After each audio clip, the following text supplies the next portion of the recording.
A është Vučić ai që do ta pranojë në fakt Kosovën si pambarën?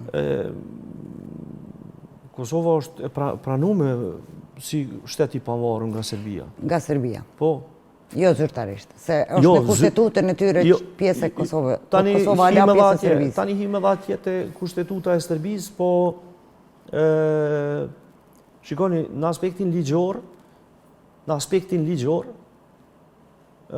realisht qeveria, kuvendi, presidenca serbe e kanë thy kushtetutën e tyre. E kanë shkel dhe gjithë ata duhet me dhonë dorëheqje, ligjërisht.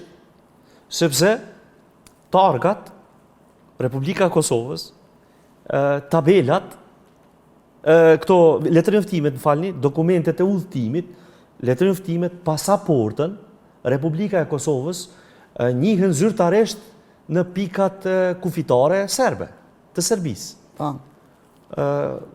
Kjo as është indirekt është, po zyrtarisht. Po pra, de facto, këta e kanë përfundu punën me Kosovën.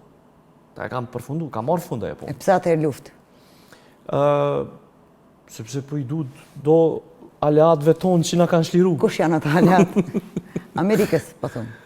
Po aleatëve ndërkombëtar perëndimor, unë 2023-ën kom dalë me hartë. Është lufta, a ka me ndiku Rusia, apo jo? Jo, sepse në ditën e premte të 10 tetorit, Rusia i ka dërgu letër zyrtare presidencës edhe qeverisë Serbisë, Putini, përmes ambasadorit i Bocan Harçenko, që është në Meselin në Beograd, se deri me 1 vjetor, Rusia e furnizon Serbin me gaz dhe me naftë. Prej 1 vjetorit nuk ka mo furnizim. Në anën tjetër, në mandatin e presidentit Koštunica, ai ja ka shitur Gazpromit rus, nisin rafinerinë e naftës dhe gazit të Serbisë, ja ka shit Gazpromit. 53%. Pra, ligjërisht, Rusia dhe Putini janë pronare të rafinerisë së gazit dhe naftës në Serbi. Dhe ai nga 1 vjetori po ja nal qepin.